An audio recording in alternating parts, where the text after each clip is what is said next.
We're live. We're here. Welcome back to the Strompcast. This is episode 218 now. I think we're on. Just the two of us today. I've got the Scott Hall to my Kevin Nash, if we want to call it that. The NWO, the Outsiders. The what? You don't. Oh, that Sam would Who the- have loved that. Wrestling. Is it wrestling? Yeah. It was Oh, wrestling. my bad. Sam would have clicked it. You should have said like something more old school. SpongeBob to my Patrick. I don't fucking know. Nah, bro, like the Shawn Michaels to my Triple H or something. That came into my mind, but I was like, it left. As soon as it came into my mind, it left. It was like a fart in the wind. Oh, good. That's my fault. I'm a boomer. I'm a boomer not knowing the wrestlers nowadays. We're off to a flying start. It's just Danny and I today. Chris and Sam a little busy day. So Danny, how you doing? How you doing this fine? A beautiful day, beautiful week in our ends of Canada. For real, it's a Canadian takeover for sure. I'm feeling all right. I'm actually coming over a little bit of a sickness. I'm not sure if you can hear it over my voice or anything. So if I'm coughing on the mic, guys, I do apologize to absolutely no one because we don't give a flying fuck here. There has been a bug going around. I know a few people that have been up and down illness the last week or so. The change of weather. Yeah. And honestly, I think I'm just getting sick of these Benfiquistas on my timeline as well, crying and whining. But what am I? Still loving it though. Still loving it. Rich, how are you doing today, brother? I am good. I'm having a good time. Two very tough games this week. But we did what we needed to do in the first game. The second game,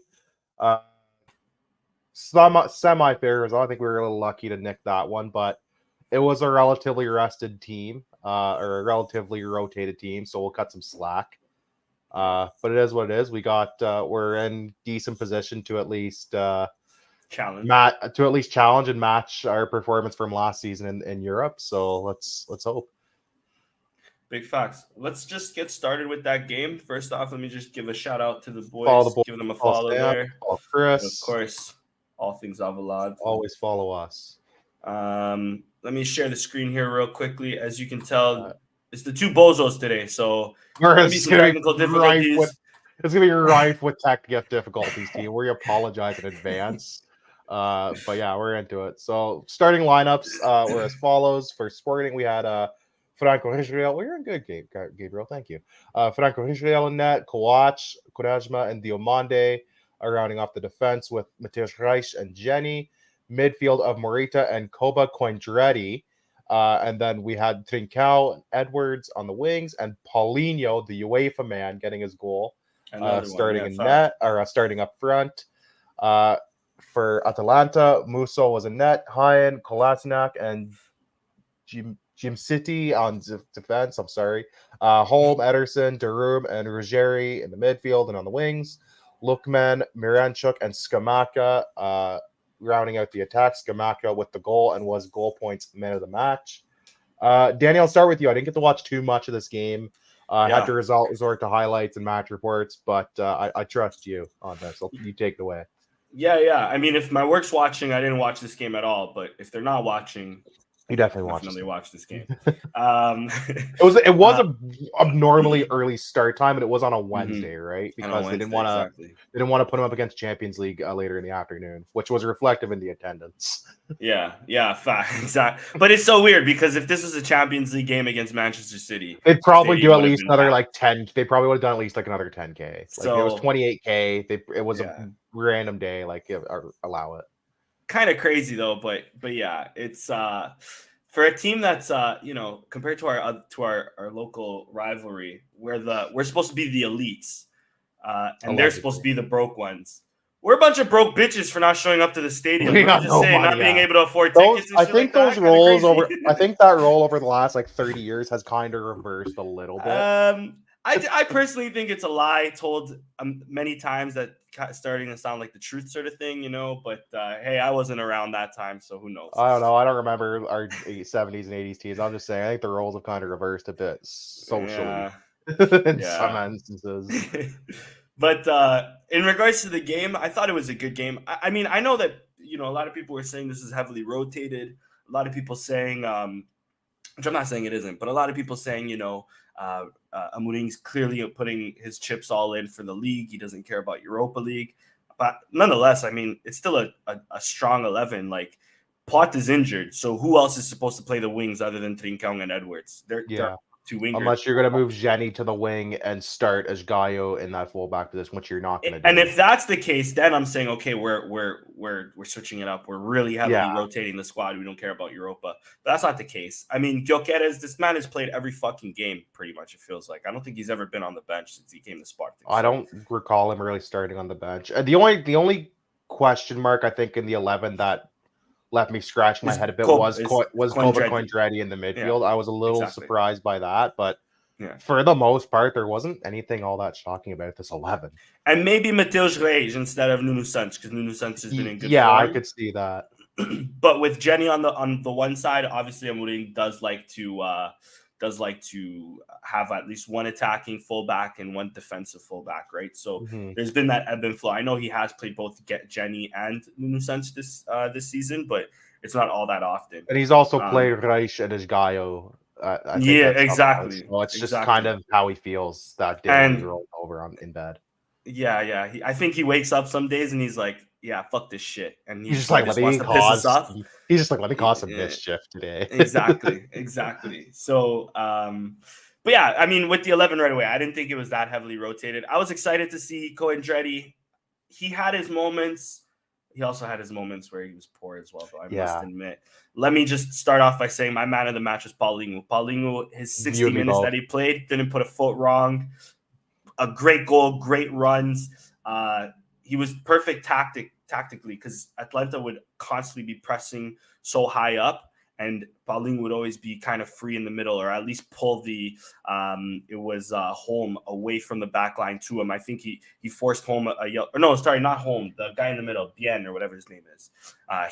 Whatever. One of those center backs got him a yellow card. Could have got him even a second yellow card if the ref was maybe a Portuguese ref, right? I thought Paulinho was immense. I thought Trincão, other than the assist, Trincão was kind of garbage. I'm not gonna lie. His rating's kind of high. He had his moments, but I thought he lost the ball a lot in the midfield. He never played the right pass. I thought Edwards was okay, but I nullified with you a little bit on Edwards. I thought Edwards, save for like one or two moments, was kind of ass. Yeah. I mean, no, you know what? That's fair enough to say too. Like, I don't think Edwards was much better than Trincão. I thought they were both pretty shit, though, to be quite honest with you. Even Morita in the midfield wasn't all that pleased with him. But again, it's a small midfield, so I kind of get it. I love Jenny. Jenny, to me, can't put a foot wrong. I thought Jenny was immense defensively, attacking. Like I mentioned on the back line, I thought the back line was a strong one. Quaresma did give away that goal. I saw people on the timeline like blaming Israel. I'm like, what's he to do? He makes the initial save on the clearance too. He's just unlucky where the clearance ends because the guy happens to be there at the perfect timing. And it's still shambolic on the defense to not catch up on the pass and then still give him a free shot. Like, there's not much more Israel could have really done in that situation. Yeah, no, I agree there. I think there was other things where Israel failed at, and but that goal to me it's Quaresma's fault. Maybe Israel could have done a little better. I think the only thing we can fault Israel on is when he tries to clear it, he doesn't try to clear it out. He clears it like towards the middle sort of thing. Like, I think he suffers from the inexperience still, and it shows a little bit. His distribution as a whole, I think, is pretty good. I think you're right, though. When he has to just go for a long clearance, it's goalkeeping 101. We ripped it on for it last week on the show. Never cleared up the middle. And I just find some of his longer balls tend to kind of skew a bit more in the middle, which isn't ideal. Yeah, exactly. But, I mean, 2 Canadians here, so we got to reference hockey. You always clear it up the boards. You never pass it through the middle. Deep. You know what I mean? So that's something that Israel should learn from. And that's if I am going to put fault at him for this goal, it's only at that. But other than that, Quaresma's pass was horrific. But to Miguel's comment here, the post was the man of the match because for both teams at one point. In the second half, it's that side of the net.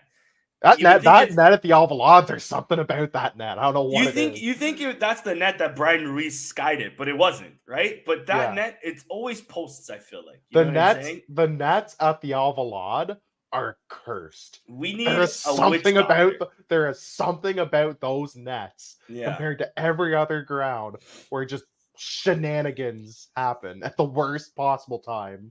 Yeah. And so to that point, like in the first half, I think it's after we score the first goal. Now I can't quite remember, but I'm pretty sure it's after we score the first goal. The Atlanta player, okay, he's through on goal. He shoots it, it hits the post, and it comes out. Yeah. Fair enough. We can blame the defense, but Israel was so poor coming out of his net, and he basically left both sides open. The Atalanta striker, I think it was Skamaka, could have picked either the right or left side. Both sides would have probably went in. Yeah.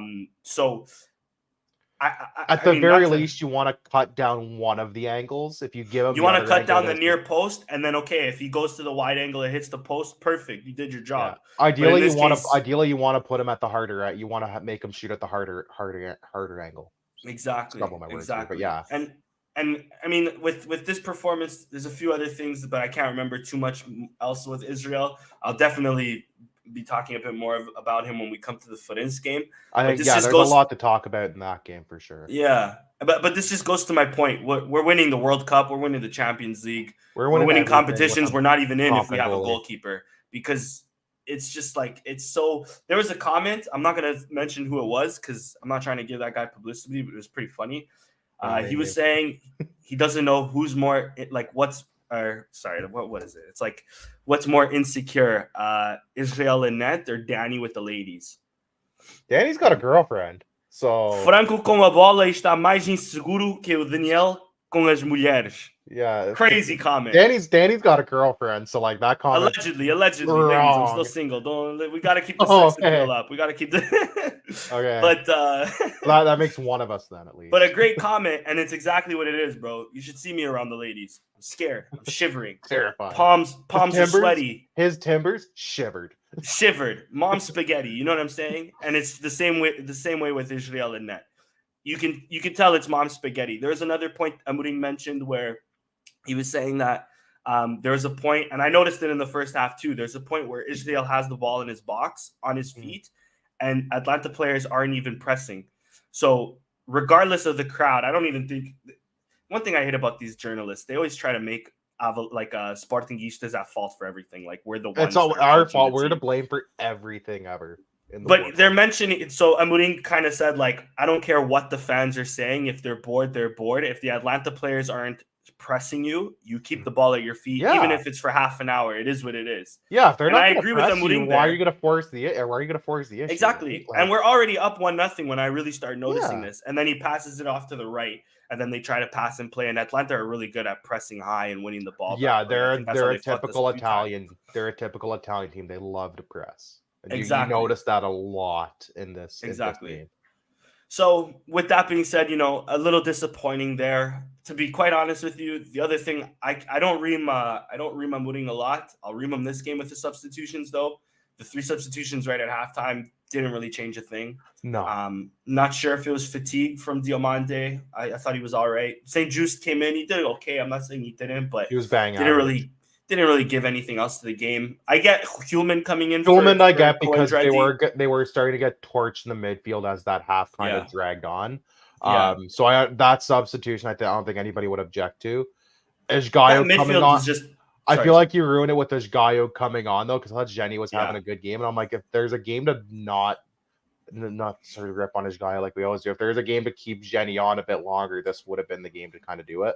Yeah. Unless you were hell bent, I'm like, you know what? Let's just get out of here with a draw, and we'll deal with what we deal with in Italy. Which fair. But when they went back their last game in Italy, like they played Atlanta hard too. So yeah, Jenny actually went up top. He went as a winger, and he was all right. All right, but other than that, I agree with you there. If there's a game not to put on each guy, it's definitely this one. Jenny gave us a lot more there. And even Gyökeres, he came on and he was kind of nullified there too. I think they were taken aback by Paulinho. Yeah, I think it was more. Yeah, I do kind of agree. Taking up Paulinho might have been a bit of a mistake, but I think they felt like Gyökeres just does a bit of a better job fighting for those loose balls. Not that Paulinho's not good on the loose balls, but I think that was just probably like, let's just roll with it. He's hot anyways. Like, it might cost him. If we can throw a long ball in there and ping it around, like he's liable to at least get a half a chance off of it, right? So I understand some of the logic behind it. That being said, I do think maybe it would have been nice to keep Paulinho in there a bit longer because he did look good. He looked all great. right. To me, man of the match. I thought he was good. First half, UEFA man, return of the UEFA man. Facts. Yeah. Not much really else to add to this game. My man of the match was also Paulinho. Although Kawach, who is the goal point man of the match, close second, he had a great almost game. scored. Scored. The post. Hit the post. Yeah. The post saved. There was the one chance where pinged off both posts or whatever too. It was crazy. But yeah. Overall, I think we were a bit lucky to get away with a draw. I thought they outplayed us a little. I thought they outplayed us a little bit. That just comes down to a lot of things. But it's 1-1, and we're heading back to their place. And we nicked a draw for them last time. A game that again we could have actually won. So it's all to play for. It's in our hands. We control our destiny. It's not like we have to come from behind. And no away goals either. So people that forget. So it is literally wide open as it can be. Exactly. So I'd like us to get far. I'd like us to make our Europa League. I know some people were saying he's, who cares? It's just Europa League. I'm like, you know what though? We've got no European heritage other than disappointment. Let's win a fucking European trophy. Shut up. Those you folks that disparage Europa League, get out of here because Europa League freaking rules, man. It's the British people, bro. British people like to fucking mock everything. British people are it's Prem snobs. It's Prem and Champions League snobs. They all play EFC and FIFA, and they all it's just the ultimate team. So it's he's under 85. He's not a walkout and all team garbage. It's those guys. It's those guys I don't like to put up with. But yeah, I think that's really it for this game. The Farense game was a very it's really just before we end off the Europa League. This is a crazy stat. It is. I know that's been a stat for a couple years now too. Europa, it's wild. Never won it. Yeah, we've got the most games, most individual season by season appearances, and I'm with Gabriel. I'd take a Europa League over a league if I have to. If I have to pick one, gun to my head, I'd love to win both. But if I have to pick one, I'm picking Europa League. I think I'm picking the league only because it's not often that we win it either. You know what I mean? Yeah, but we've won one European trophy in 120 some years. We've won and it's the Taça das Taças on top of that. And it's a tournament that is literally now a trivia question. It's a Cup Winners' Cup. It hasn't. That's not been a thing since 1999. I was 2 years old when that tournament stopped. Okay, come on. Yeah, so I think if we really want to actually have some heritage, it would rather be. I would rather take the Europa League. I've seen us win a league. I have enough of a memory where we've won the league recently enough where I would torch the league season if I have to. And we're still in the Taça too, fair. So that's fair. We're still in for treble's still on, baby. The treble is still on. Knock on your wood, you bastard. Start knocking on wood, or else drive 3 hours to Toronto. We're gonna have issues. Square up and Sporting. Let me bring up the Farense lineup here. Point, yeah. I'll go over it, and then you start with your thoughts on the Farense game. So Israel Net is again Adan's been injured. St. Just Diamande, Mateus Reis in the back line. Now that is a rotated back line, by the way, guys. Yeah, that people didn't talk enough about this. Was actually I thought a more rotated squad at times. Exactly. Nuno Santos Gaio at wing back, Human, Daniel Bragança in the midfield. Bragança captaining this game, with Pot, Edwards, and Gyökeres up top. Substitutions of Trincão, Morita, Quaresma, Kawach, and Paulinho. I believe the return of Paulinho as he was out injured. Yes, this was his first game back. So take it away, Rich. You know what? Really good first half for the most part. I thought they played well, but Bragança with a banger of a goal off the crossbar twice, basically. Really good. I thought this was his best game of the season, bar none. He was all over the place. He was making great balls. Was in the right place at the right time. He had the goal. I have no qualms with Bragança in this game. Gyökeres again getting a goal. Pot getting a goal and then getting subbed off immediately. I thought Edwards actually had a decent game, save for a couple instances where he would just frustrate you like he always does and just kind of dribble into a guy. I'm like, man, just do anything else than that. It reminds me of Nani when he was still playing as a kid. Stop. Gaio getting a rare assist. You went ballistic in the chat when you saw Shkayo get the assist. It was good to see St. Just get in there. He played 60 minutes or so. He played a good chunk of the game. Yeah. Diomande looked good. Mateusz Reich looked good. Yeah, we rested a lot. Like, was Inacio suspended for this game? He's been injured. Okay, that's either way. Like, it didn't kill me to not have him. It was nice to bring in Kawach. As I think he kind of settled that back line down a bit when there was a bit of jitters. Because that is a kind of a young back line. I thought Israel actually didn't play bad this game. The first goal was just a piss missile. It just blows past. Yeah. Sure. I still cannot believe how much power that guy got on that shot with 2 steps.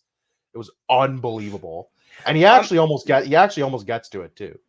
It's literally millimeters away from him getting a touch to it.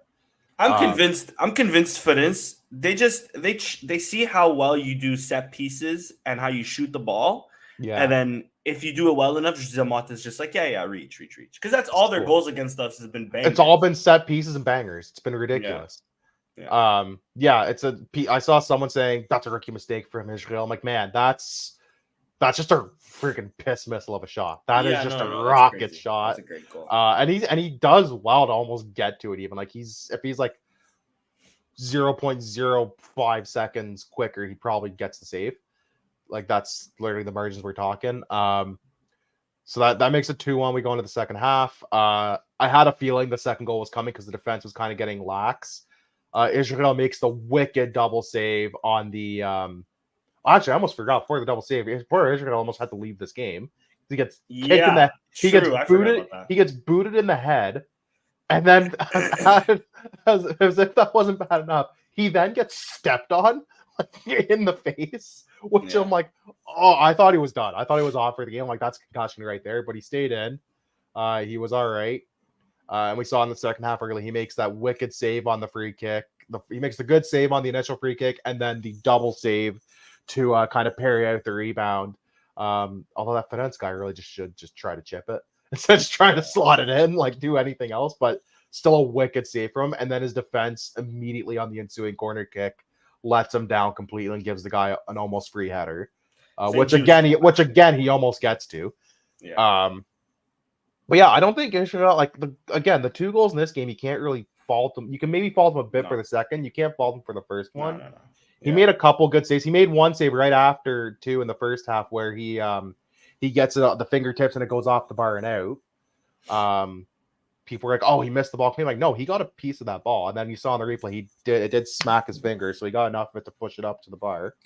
Because if he doesn't, it's probably bar down and in. But I actually thought Israel had a decent game, considering we kind of had to throw him to the wolves this week. Let me get my beef off with him then. Since we're on get your beef off with him now. There is reasonable criticism to lob at him this game. 2 things there. So on the one where there's a shot, and I've seen it multiple times because I've seen people say that he gets a touch to it, he gets to a touch to it. I don't think he does. There's a shot where Farense, I forget who it is, shoots it right at him, and it hits the bar down and out. That's the one I'm talking about. I think he gets a piece. That's the one he gets a piece I've seen it a million times. I think it looks like this motherfucker. It looks like this motherfucker ducks, bro. This motherfucker, the ball's coming at him, and he ducks like this. Broski, if you're not a lunatic, I don't want you in there, personally. If you're not fucked in the head, you don't deserve to be a goalkeeper. You know what I mean? That's one. And then 2, the double save. Great double save. I'm not saying otherwise. Yeah. You had to put the hand there. But you're coming down onto it. Okay, I understand it's a hard shot. Fair enough. Yeah. But at the same time, there's no excuse. If you're going to parry it, you parry it further away from you. You don't parry it right in front of you. So you're not trying to parry it. You try to sort of grab it and hold on to it. He doesn't really get a thing there. And then, yes, he's lucky that the striker, again, I'm not sure how much the Farense striker knows that the ball's going to head to him, because maybe he then does chip it or does. I think the ball coming out to the Farense guy catches the Farense guy off guard. I think 100%. The initial shot also catches Israel a little off guard, because I think he's probably not assuming they're going to go low with that. Fair enough. I think that probably caught him a little bit off guard as well. I still think it's not a good enough excuse, because you're going down to the floor afterwards. You have to grab that ball, or at least keep that ball close to your body. That being said, Adan probably lets it whiz past him. 100%. Yeah, at least we got. You took the words right out of my mouth. We got a save it. We got 2 saves out of Adan's not making 1 save out of that fucking chance. Yeah. Let's be real here. So like right off the bat, instant upgrade. And to be fair, and I like Miguel's point here as well. To be fair, he's lacking games. I get it. Yeah, like he's good and at like he's young. you hope that like as he gets more games, like any goalie, you see him put it more together. We've seen enough flashes where it's like, okay, there's definitely a player there, I think. From there's the flashes potential we've there seen. for sure. And there's potential there. I think it's a matter of can we give him enough games to kind of let him put it together. Here's also my problem also with that is that there's been potential with many goalkeepers that never get put into this situation. Okay, and to be fair to Israel, he might have not have ever been like up to this, right? Like I know I heard you guys' conspiracy last podcast and Adan, yeah. But at the same time, okay, Adan is injured. Israel's not necessarily expected to be thrusted here into this opportunity.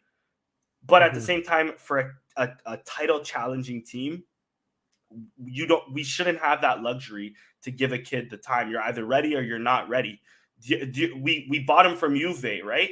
And I think he's more or less at the same level that Diop Kalai is at currently. Although it has to be said, with all my other Diop Kalai lovers out there, he's not getting any burn at Farense lately. No, he had like one game where he made like 1 or 2 wicked saves, and that was it. He's been either not been playing or been bang average on the bench. No, not even bang average. I think every game he's played, I've seen some sort of highlight. There's multiple highlights there, but he's just not played recently because he made a mistake. So, but that's what I'm saying. So we're giving this kid the opportunity, but we're not giving another kid an opportunity. We're giving Israel the opportunity now. We're forced to, right? But we're giving him that opportunity. Luis Max, we sent him packing. Send him packing. Fair enough. He's also on the bench right now at Almeria or some shit like that. But nonetheless, all I'm saying is we shouldn't have that. I remember a Sporting team with Jorge Jesus. If I'm not mistaken, we had Rui Patricio and his backup was Beto. Yeah. If I'm not mistaken. Beto Pimparel, yeah. And that's a team that had an objective of we are challenging for the league. We're challenging for trophies. They didn't win anything, but they challenged for it. That was the main objective there. And throughout this whole season, Amorim's been saying, I want another league title. I want a Taça Portugal. Pretty much saying these things. Taça Portugal é a única coisa que falta. I want to win a title again with Sporting. We have to challenge again at least, blah, blah, blah, blah. But we're not doing it the right way. In my opinion, if we have a kid in net that we all know, there's no secret here. We all know he's not good enough to start. No, not right now, no. I look at Benfica's second keeper, that Samuel kid that played when there was that controversy, but when Vlaco Dimos basically got dropped and they were in the middle of buying. They were in the transition period. He's 10 times better than Israel in my personal opinion. I look at Porto. I don't know who Porto's backup keepers are. To be fair, they have 15 of them. But let me just say, Ramos and Samuel Portugal. Is Claudio Ramos still there? I don't even know. Claudio Ramos, and I think it's like Gonzalo Portugal or Samuel Portugal. Yeah, Samuel Portugal. That's who I was thinking of, right? Yeah. But you have to play a game, but they paid Portimonense 1.5 million for him again. There's some money laundering there, maybe. But anyways, what I'm saying is even Samuel Portugal is better than fucking Israel, right? And he couldn't get a game for Porto. I'm just not. If I'm being too hard on the kid, it's only because this is so crucial, and we're at such a crucial point of the season, and it's so fucked because we're playing games back to back to back. All the games are coming hard and heavy now, right? Can I counterpoint you real quick on Ruben Amorim? He says he wants to win titles, and I'd lend to believe him. He seems like an honest dude. Hot take. Actually, no, freezing cold take. Maybe you have a better chance to challenge for a title if your starting goalkeeper isn't Antonio. Isn't Adan. I'm with you. I'm not saying otherwise. He's our backup. He's about as useful as a life jacket in a desert. Just 100%. No need for it. So if you really want to challenge for a title, you go and get a better goalie to begin with. Don't roll it. That's more on him than the administration, I think. Because the other day, the coach is calling the shots, and he can veto anything that he wants if he sees fit. Yeah. If I'm the administration, I think at the end of the season, regardless, if I'm Hugo Viana or Fernandes, I push and say you need a goalie regardless, unless Israel suddenly just becomes God mode, which I'm not banking on, but like he's shown to be okay, but like, yeah, he's still not really ready, but we don't have much of a choice because we've kind of, I would lend some blame on the coach for kind of not being proactive and thinking, you know what, we have like our backups are both very inexperienced right now, unless I really want to give them games. Like I need someone more experienced, and he's not done that. So that kind of falls on the coach a little bit. I have a slight theory on this. I think, but I mean, it's Fire easy away. to counter it as well. But my theory is this: that we blew our load on Gyökeres and Hulman. That they didn't want to go for anybody else. They didn't really want to go for. But you know what drives me crazy? There was still like cheap goalies available this off season. But here's the other thing too. Adan's not on cheap wages either, so it's shit to have a. Although it's ideal, and I think all four of us, if we were here, we'd all agree Adan would be the perfect backup keeper to somebody starting. So much. But exactly, he's making so much and there's no market for him, especially after the smellers that he's dropped last season. No, his market's non-existent right now. It would only be Saudi if they're willing to do so, and if Adan's willing to go. You know, even then, like it's Saudi or like MLS, and even then, like I don't think anybody's willing to cough up that money for him. Yeah. Now when we have Sean Johnson in that baby, let's go TFC. Let's go. Let's go TFC. We're so back. We're so back. Let's go. So back. No, but you know what? Like and it drove me nuts. I'm like, I get because we spent big money this transfer window. I'm like, we still could have got like a goalie for cheap. Like, Livakovic went to Besiktas for like $7.5 million. You're telling me we couldn't have pulled that out somewhere? I'm curious what his wages are though, especially in Turkey.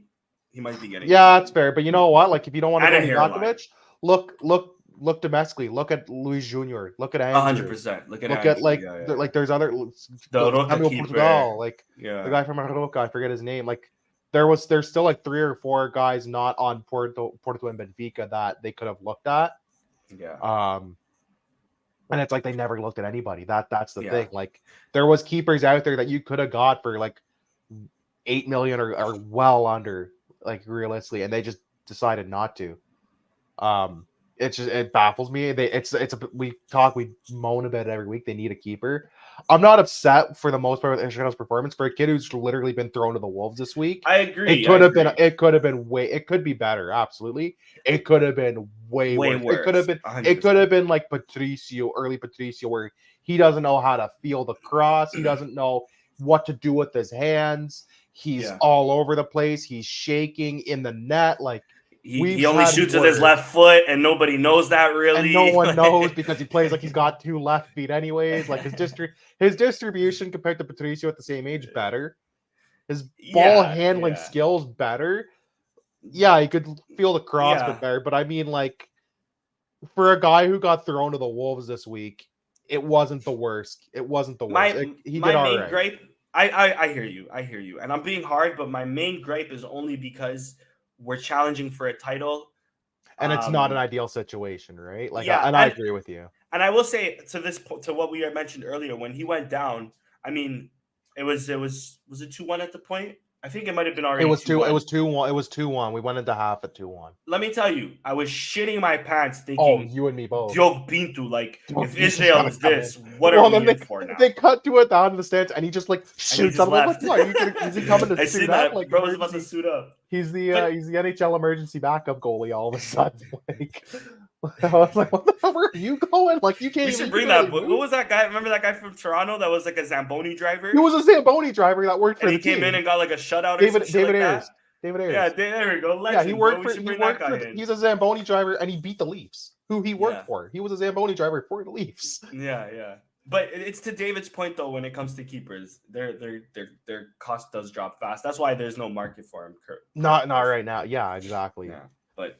Anyway, sorry, Rich. I stole that from you. That's really it. Like I think, not to sound too repetitive. I thought No, I'm not taking Patricio. I was gonna ask, could we Patricio next season? No, I don't mind it at this point, bro.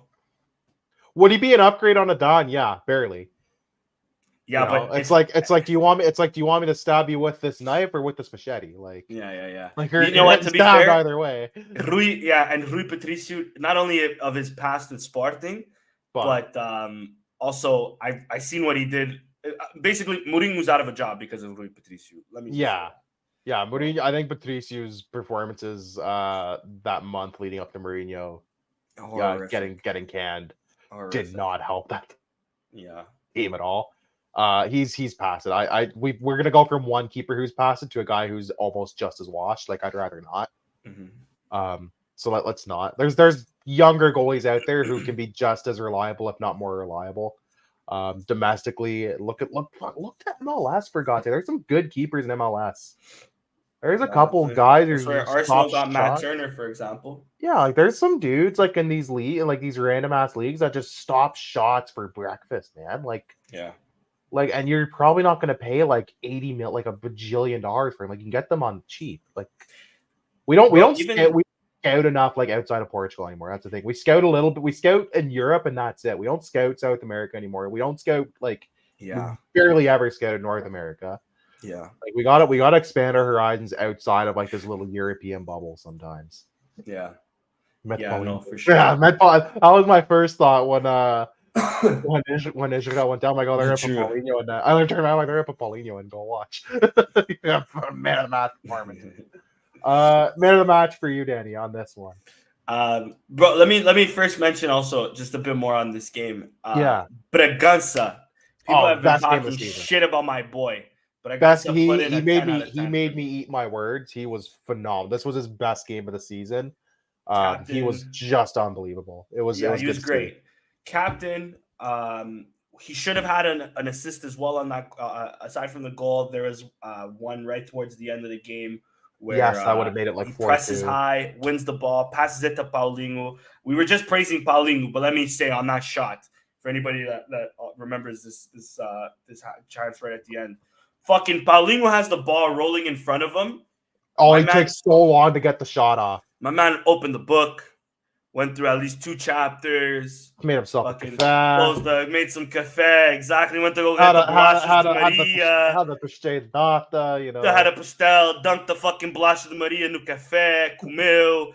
Filha da puta. Oh, man. It took so fucking long to get this shot off. I could have run. Of course, the defender's going to get back and block it. You could have run to the store and back by the time you got this shot off. It took him so long. I'm like, bro, just shoot the ball. You have the whole net. Like, come on. He had so much time and space. He's such an enigma, right? That's the most Paulinho thing ever, though. He'll score like the most frustrating player because he'll score a goal and he'll be in like the perfect place at the right time, and then he'll follow it up with like that. He did it last year, like almost the same time of year against Arsenal, right? Yeah. He scores the initial goal, and then he has the goal that would have made it 3-1 and basically put that game to bed. Yeah, and just misses the net, right? Like that is Paulinho in a nutshell. Yeah, crazy. Like I think most Sporting Geishas have kind of turned a bit of a corner on him, save for a couple haters, but like. I understand why he still has some haters because he's such a weird dude to watch, right? Mm-hmm. Yeah. Mm-hmm. There was also the crazy Jokeres run that you tweeted some sus stuff about. Listen, no one could get a foot on it in the box. You put out some weird tweets. I went viral this weekend, bro. Yeah, that Swedish account that retweets a lot of our stuff was like, hold on. You're right. Hang on. Hold on a second. But yeah, Jokeres played. I mean, we're used to Jokeres playing so well. He had a good game. He's amazing. One thing I'm starting to notice a lot from Jokeres, and I'm gonna see how it develops game in, game out, because he had his episodes also against Atalanta. My man's been getting frustrated, bro. He's yelling, bro. I've never seen. He's comfortable now. I like it, but he's yelling. He's frustrated. He's in Atalanta. Or was it Atalanta? No, it was this game. Atalanta and Nuno Santos didn't play. In this game, Nuno Santos misplaces a pass to Jokeres. Let me repeat it. He doesn't misplace a pass to Jokeres. Jokeres should be wider because where he's at, it's too close. It's too narrow for Nuno Santos to make the right pass. He should be wider, but he's not. So I guess he wants the ball to his feet, and Nuno Santos is thinking, I'm going to pass it out wide so he can run into it. For him to make a run and just get into space and go for it. We'll go from there. He doesn't. It goes out for a throw-in, and he's yelling at Nuno Santos. And low-key, why isn't the ball at my foot? I'm curious. I'm like watching Sports TV really closely. Like, okay, is Nuno Santos gonna yell back? Like, are we gonna see a brawl? Like We're that gonna see a Newcastle fight brawl between teammates. where the two teammates start fighting each other? Because Yeah. that's two hotheads right there, right? Oh, they're both. Nuno Santos gets pissed very easily. But Like, you look Gyökeres at him is the turning wrong into way. that. I'm liking Gyökeres lately. Yeah. And the only other thing the only other player I'll mention, and I have one more point to make, lastly, to close this game off. Ishgayu also had a great game as well. I know you mentioned it already. Yeah, he had a good game. Let me repeat it. Happy with Ishgayu had a great game. He actually made a forward. Yeah, I actually watched him make a forward progressive pass. He got two or three. He got the assist, which was a lateral pass, but he actually it was a back pass that one. Yeah. Yeah, it was more of a lateral back pass. But like he not only did he run into space, not only was he running into space, he actually made like progressive passes like a couple times this game, and I was like, "Holy mashallah, brother!" Yeah. Like, what a time to be alive. It was beautiful to watch the Ishgayu's performance this game. Yeah, he had a good game. I kind of mentioned it. St. Just, I think, is at fault for the second goal. I was a little frustrated with how he was at. He lets the guy have the free header basically. Diamande's shouldn't be let off either there, but it's that one falls down to St. Just for giving the guy the free header. In the corner, takes a bounce. Keeper still almost gets to it. Defenders should be doing better he should be making the guy's life a little harder. 100%. Situation. Didn't help, especially after your goalie just made those 2 wicked saves after he gave up that dumb free kick.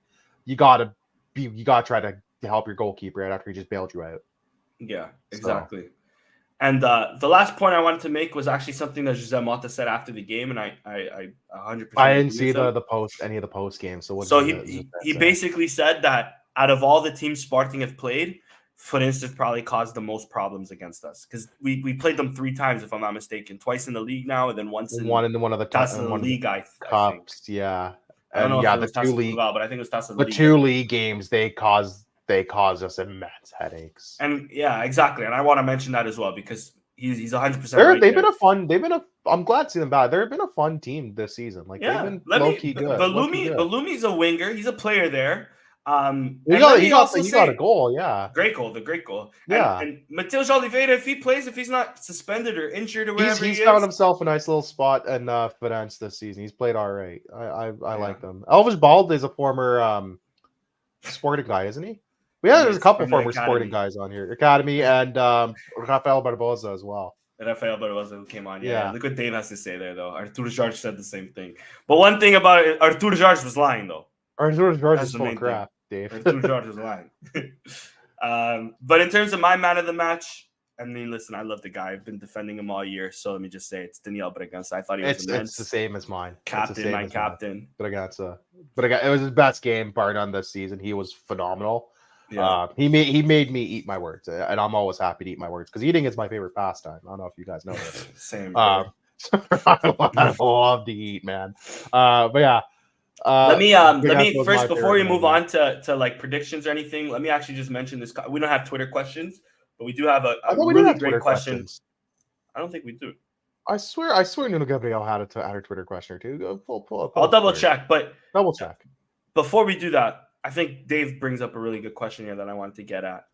With Fatawu, the sale looks likely, right? Let me bring up the. It's mandatory. I think it's mandatory after either so many games or if they get promoted, either or. And they're looking good for promotion at least. They're sitting top of the. They're at the very least they're getting the playoff bare minimum. But I expect them, like they're that many points. Yeah, they're several points up. On third, like they're probably going to get that one of those 2 automatic promotion spots. Yeah, it's going to be big, and they're probably going to make at least one or 2 more medium to large sales this offseason. It's to be expected. We're not really sure who. Like we know it's probably going to be at least one of the center backs. Like it's going to be probably one of Diamande and Ignacio, and maybe one other like outfield player, if not both, and probably. One or something. It'll be two outfield players. One of them guaranteed to be a center back for sure. So they're gonna be money. If they continue in the Europa League, like it's like $1 million extra each round or something, right? That's not chump change, especially for a Portuguese team in this day and age.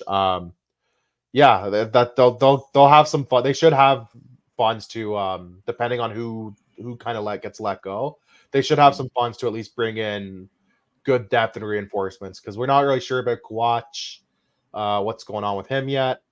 Obviously, goalie is going to be needed. We don't know if someone's going to trigger a Jokeres buyout or not because they could just not. Some team might say it's not worth. They don't trust the 100 million. Race. Yeah, but knowing Farense, if we get 60, he might. I think he'll go 65, 70. I don't think he'll go lower than that though, because exactly. I think even he knows it'd be suicidal to do that.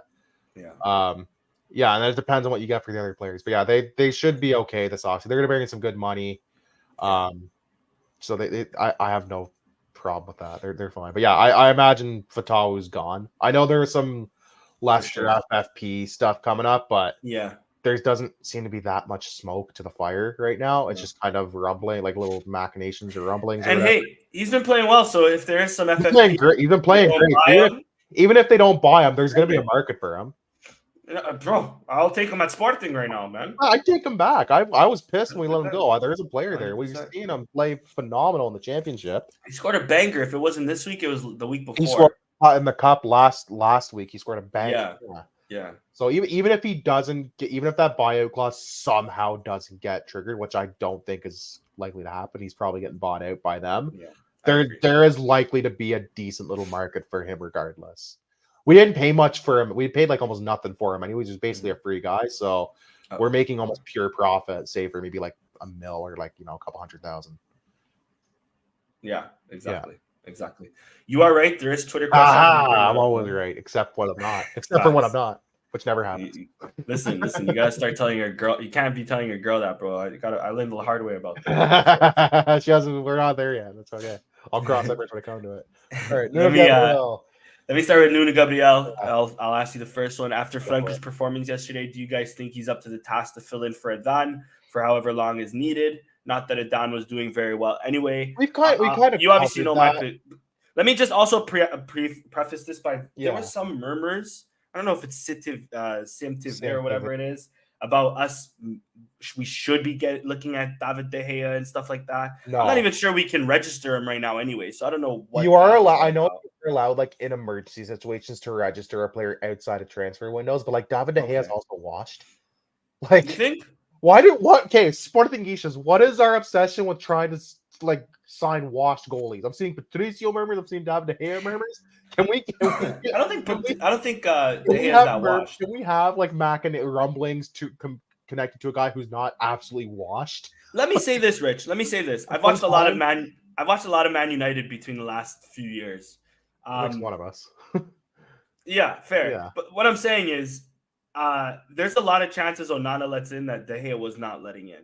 And United last year finished second, and they're now the catastrophe that they are. And that backline United finished second. They did not finish second last year. No shot. Oh, sorry, not second. They finished in the top four, though. They finished top four. Third. Yeah, they finished third. They finished second. But they were battling second. Oh, sorry, they were battling second for a while. At one point. But yeah.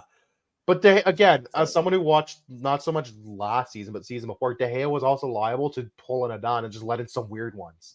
Yeah, but he would make up for that like 10. Upgrade over Adan, absolutely. He's the Patricio situation. He's still washed. Can we get someone who's not washed?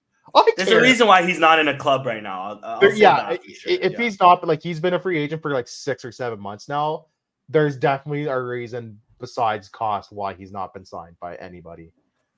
Yeah. Like if Hugo Lloris can get signed by somebody in MLS and David De Gea can't, I think it's the money though, personally. I think the money is just not right. De Gea wants a lot more or something. I get it, but also eat shit, deal with it. Yeah. Fair. But yeah, to answer your question, we've kind of already answered Nuno, but yeah.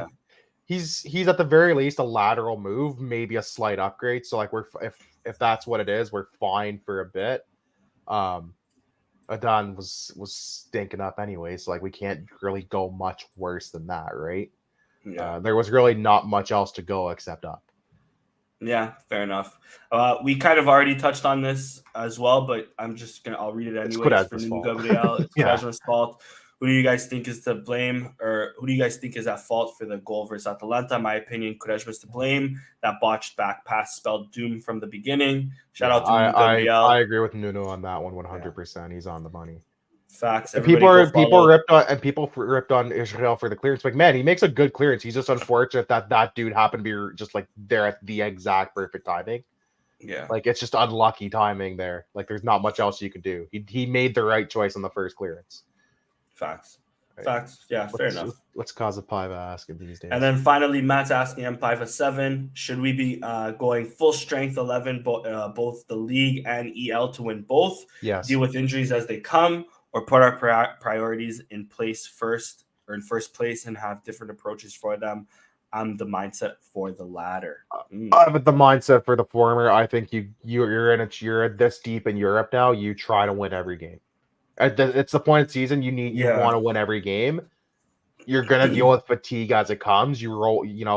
If you're big boys, you can roll up your sleeves and deal with it like men. Go for it. And we don't have any European. We have one European trophy, like I said. Go get the European trophy. It's gonna get you more money than the league anyways.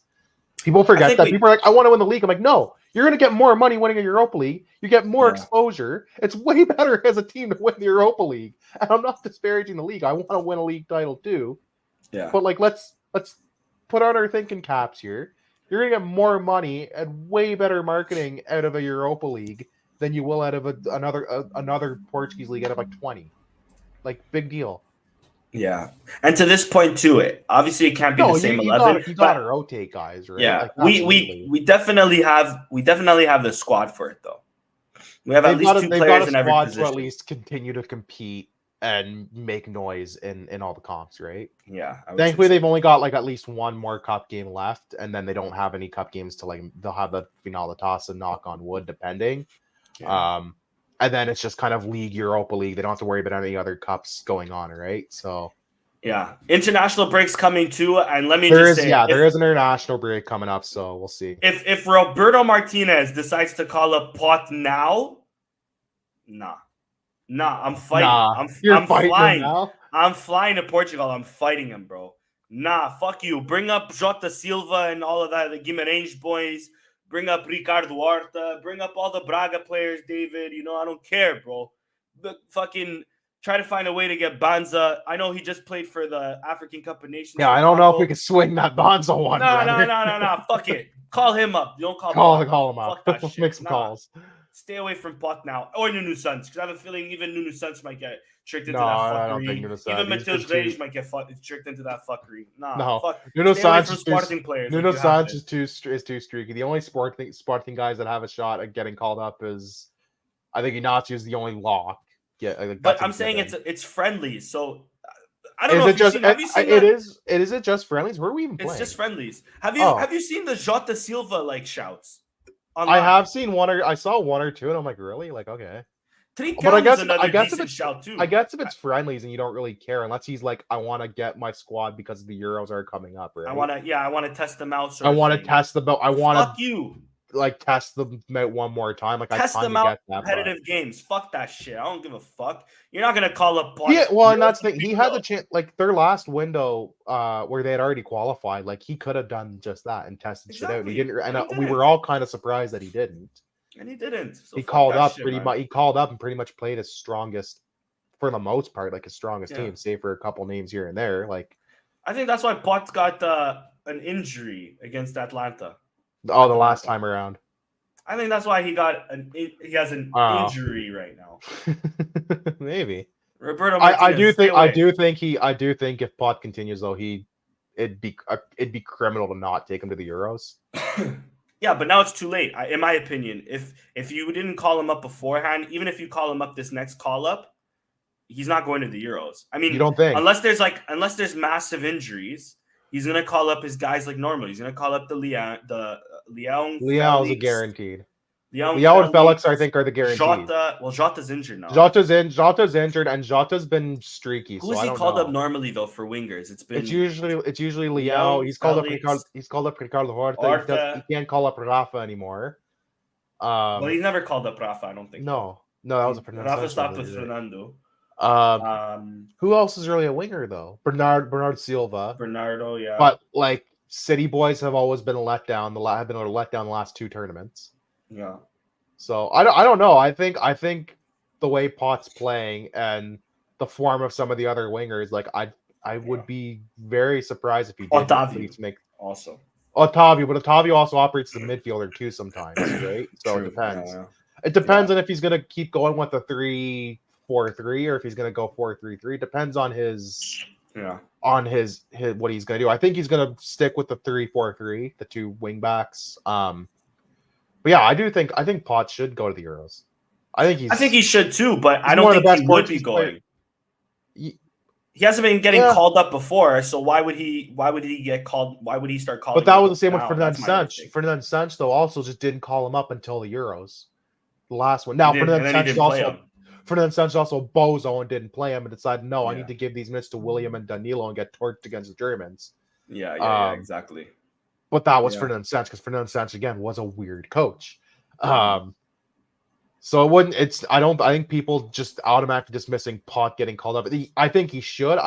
He might not because Portuguese. We know there's some politics go with the Portuguese call ups sometimes, but to not call up one of the top scorers in Portugal, one of the best Portuguese players playing in Portugal, would be kind of criminal. Yeah, agreed. I agree there. You can't justify that. It'd be like if they didn't call up Renato Sanchez for the Euros in 2016, right? Like. To not call up the guy after having a wicked being such a driver of success would be ridiculous. Francisco Conceição for the friendlies, I'd rather call up Conceição before Pot. Go for it. Call up Conceição. I think he will stay 3 at the back. He's kind of settled into that for the most part, and we've got enough center backs now where it's not. He can easily rotate guys if he needed to. Like you've got like Pep is. I know Pep probably won't start, but he's still there. Like he's there if you need. He's there if you absolutely need. But like you've got Ruben Diaz, you've got Inácio, you've got Antonio Silva, you've got Danilo. You've got he's calling him. Oh, he probably is. Yeah, you've got the legend that is Totti Gomes. Fucking hell. But yeah, they've got several center backs that they could call up, right? Like I imagine he sticks with it just on that alone. You've got center backs and full backs for days. True. So. Yeah, it's just we have no strikers. What do you mean? Well, we have Ronaldo and Paulinho. Go, bro. That's all you need. Go. The goat. You have Betu. You have Paulinho. They won't get calls up, but they won't get calls. But they're there. You have Shermiti. Shermiti better be hoping for a Tunisia. Betu also missed a penalty the other day for Everton. I think Shermiti better ring up Tunisia because I don't think he's getting that Slasel call up for us. Bro. Maybe when if a Sorge succeeds and you know how like in Spain or they have Catalonia, the Olympics, they had Catalonia. They also had the Basque Country. You have their own like regional teams that aren't like official teams. Exactly. I think it was for the Olympics. I can't remember now. I don't know if it was for the Olympics, but I remember there was like unofficial like for friendlies they had like a team. So Shermiti can play for a Sorge if anything. Yeah, he's it's hilarious when he plays for Everton because like you just scroll through the timeline, it's just all these Everton fans going, "This Shermiti guy's so bad, man." Just every time. I was speaking earlier about me watching United games.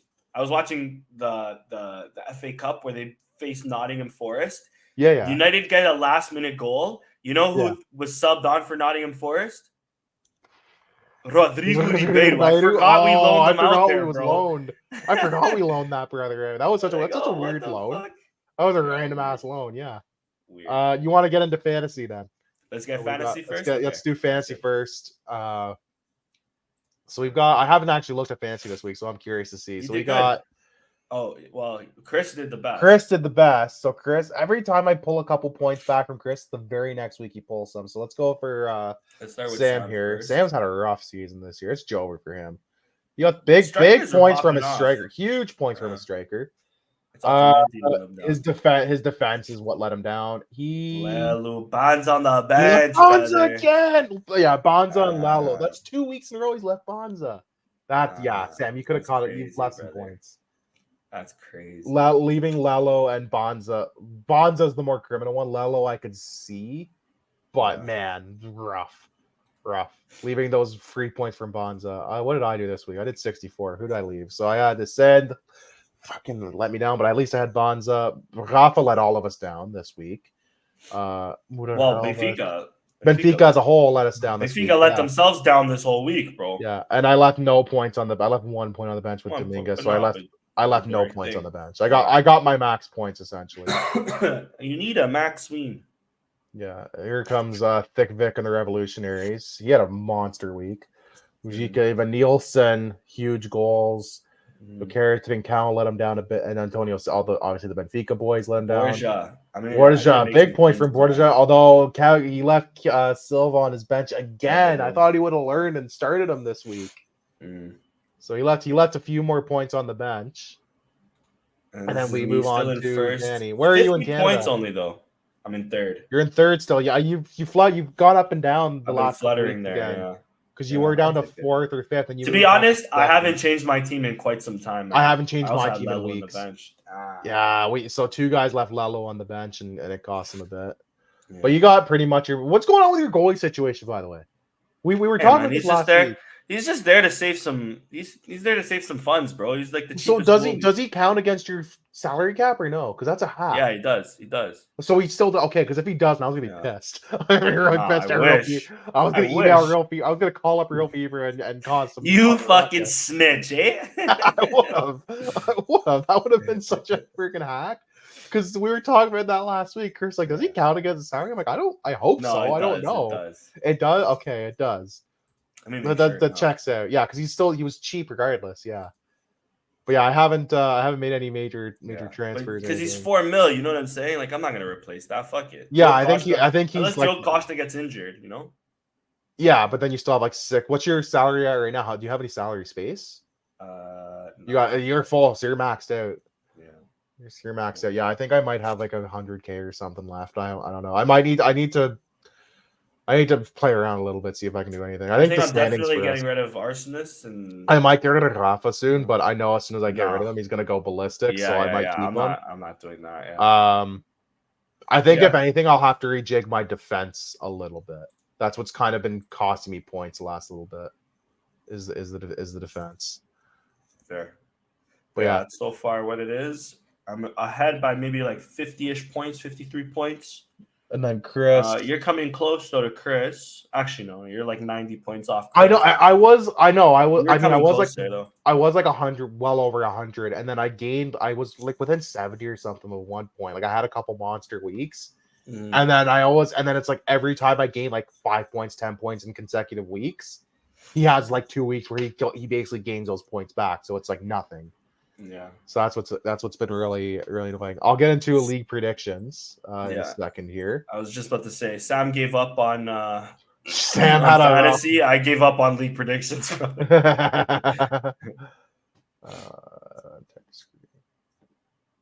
me a second. Let me turn on this light. Yeah, do what you gotta do. I'll wait for you. All right. Let me know if you can see my screen here in a second. It was sunlight when we came on. It was. It still gets kind of. It's lasting a little longer though. You still got a bit of light out there, brother. This has been I don't know where everybody else is in the world. We have 140 people watching, by the way. Holy, really? We've been killing. What's wrong with you guys? Today was numbers. There has been some numbers, so we appreciate everybody listening. We appreciate. Not sure where the fuck you're at. If you're in Canada, how amazing has this winter been, boys? Yes, man. This spring weather in Ontario has been phenomenal. I'm in shorts right now. It's great. Justin Trudeau might tax us a bit more so that the weather can get go colder. I don't know, but might get taxed more on it. But shout out to Canada. And then Doug will do something weird because it's Ontario, and then he'll be like, I don't know, I didn't do nothing. So Farense prediction. So Danny dropped the ball on this one, no points. Chris, Sam, and I were all. Oh, you're not sharing though. You're not sharing. I thought I was sharing. Stop sharing. What the world? Oh, I see something fluttering down here though. We share screen. You see that? Hold on. I sharing? Yeah. Now I am. All right. Like swimwear. Jeez Louise. All right. So Danny forgot his predictions again on the Farense one. No points. Bozo. Rip Bozo. Chris was really close to score. Had 3-1. The rest of us had 3-0. He almost had all the scores. So he had Jokeres and Pot. I had Jokeres times 2 in Pot. Sam with the big brain had Jokeres Braganza, but somehow decides, you know what, let me throw in with this right to screw things up for himself. So we all got 3 points apiece. And then in the Europa League game, not much to talk about. None of us got points because Sam just didn't do predictions. None of us got the score, and none of us got a goal. I was so excited because I think when Quatch hit the post, I was like, my prediction. I was like, we all put Jokeres because it's like it's a cheat code to not put him, right? Yeah. And it was Paulinho. I'm like, man, how could I? And I realized I'm like, how could I not put Paulinho to score? So no points. So the standings are as follows. I am stuck at 69 points still. Chris is at 60. Nice. Sam's not too far behind him at 54. Danny not far behind Sam. They're only 2 points back at 52. All right. If I can pass Sam, I'll be happy. I'm not gonna lie. You guys have gone up and down the last week or like couple weeks. Like you have flip-flopped a bit. But yeah, you guys have all like really dropped the ball, especially Chris. Those couple weeks, like could have made up 3 points. Just not. You got to be out here grinding like me, man. It's about the hustle. You know, hustle, loyalty, respect, as my man John Cena says. Jesus Christ! I don't know. We started it with wrestling. I think we're gonna finish it with. You gotta be out here every week grinding though. I think I've maybe missed like 1 or 2 games. I think that's why. It's not so much I'm doing anything special predictions. I'm just consistently making a prediction and getting at least like a point or 2. I think that's what it's been. Yeah, fair enough. Because my predictions haven't been really that wild or outlandish and different compared to anybody else.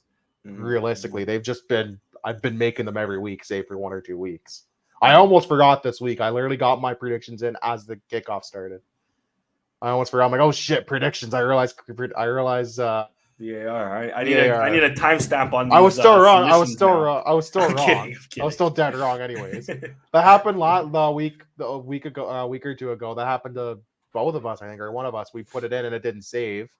It happened to me. I know it happened to me. I'm like, I'm gonna put what my initial prediction was because someone had already scored. I'm like, I'm gonna keep myself honest at least. I think I predicted like 2-1 or something. And it ended up 3-2. I'm like, I'm not going to sit here and be like, oh, like, so I predicted this. I was honest with it. A man of integrity. I like that. A gentleman and a scholar. Not much to talk about from Leonage. Although we did beat Benfica again. So if they want to replay that futsal final Taça Liga game, go for it. I'm happy to at this rate. Benfica it'd be remiss if we didn't mention the 5-0 thrashing. You guys obviously talked about us beating them in the Taça last week. Their B team. No, we beat them in the Taça this week is for futsal. Oh, no, I'm sorry. I'm saying last week, the Taça Portugal, the 2-1 win. That soccer. For soccer. You guys talked about it. Yeah, we talked about that last week. That we beat them in futsal for the Taça this week. Exactly, for futsal. But their B team, I believe it was, they were up 3-0, lost 5-3 to Gil Vicente. Yeah. Just drew today against Rangers. And then obviously what was the final score? Because Rangers 2-2. Was up. It was 2-2. It was 1-0 Rangers when I last checked. I don't know who scored Benfica's second though. I don't know who scored any of the goals. I know Di Maria scored a penalty, and that was it. That's all I remember. And then they scored immediately after, pretty much. Rough week for them, by the way. Against 5-0 throbbing against Porto. Crazy. I was with the Portugal corner. Those boys. We were watching it at a bar on Ossington. Rosa Branca. Was pleasantly surprised. Let me just say, this place had fucking Superbuck on tap. Crazy. Oh, they had it on. They had draft. That's Superbuck draft. Crazy. That's wild. You can't find that anywhere. It's always bottles. It's bottle only. Exactly. In Toronto. Crazy. Someone who goes to Toronto like 3 times. In Toronto, bro, I don't even think. I can't remember if I've seen that shit in Portugal or not, bro. Yeah, Superbuck. I know. I've only ever known as bottle only. Oh, true. Yes, it was an own goal. That's what it was on their second goal. Anyways, but seen the game with them, the poor Patrick and Justin, the two brothers, visibly depressed. But shout out to them. Shout out to the Portugal corner. The only other thing to mention, so I was just scrolling through the timeline. You know me, I watch all the modalidades. The handball boys, they're on to the next or the second group stage of the European League. Their version of they the just Europa beat League, they beat who was it here? Bucharest. Yeah, Bucharest. I So believe. shout out to the handball boys. Yeah. There's anything I love more than hands and balls Whoa. is food. Anyways, because I gotta end it off with something sus. I was like, where's he going with this, brother? All right, Yeah, that's pretty much it there. Again, I just want to shout out everybody watching. 144 people right now. We don't even have anybody special on. It's just us two bozos. Appreciate it. Yeah, facts. You guys came on. I'm half sick. You know, came I'm on out at here the weird. fucking You came on with the sniffling two on dumbest microphone. guys. Like, but we appreciate every single one listening here. Shout out yeah. to everybody that was in the chat today. Chat was lively. Yeah, let me bring up the little plug things here. Cause you know me, I never know how to do these things. So give shout out to Chris. Give Chris a follow there. Give Sam a follow there. Of course, give Rich a follow there. I'm gonna have it on for a little longer because fuck those boys. They don't deserve it like we do. No, I'm kidding. We're here to cry. Myself a follow there, but more importantly, and it's been on the thing all throughout the podcast. AT Alvalade or AT. Well, yeah, sorry. All AT things Alvalade. all things everywhere. Alvalade all things Alvalade. Shout out to everybody listening. And that was Strompcast. What was this? 218, 118. Settle down. We're way past that, brother. It's all good. Like and subscribe. We're trying to. All that we don't know what stuff. our next goal is. We're just trying to hit something. Officially, our next goal, next live, is for 200 viewers. So it's always going to be on Thursdays, whether it's at 5 or 5:30 Eastern. Who the fuck knows if I'm going to be late or not? Because usually it's me that's late. But yeah, we made the move to Thursdays. It made a bit more sense for us just logistically. But yeah, and it's nice because we can always do right after Europa League games and stuff, which is cool. Exactly. So we're not guaranteed. We might do a live watch along with a late end of season game. We're not sure. Maybe if we make Final Dawson, we can do that. Knock on wood. I'm down, we can do a live react for that. We definitely want to do that. So if that's something you want to see, let us know. We can't actually stream the game on here. You're gonna have to get us all watching the same feed. Just letting you know, we'll put the score up, but we will not put the stream up. So, because otherwise we will get shut down in a hurry. Facts. Yeah. But anyways, shout out to everybody watching. You know me, I never know how to close these things. We've all sparked it.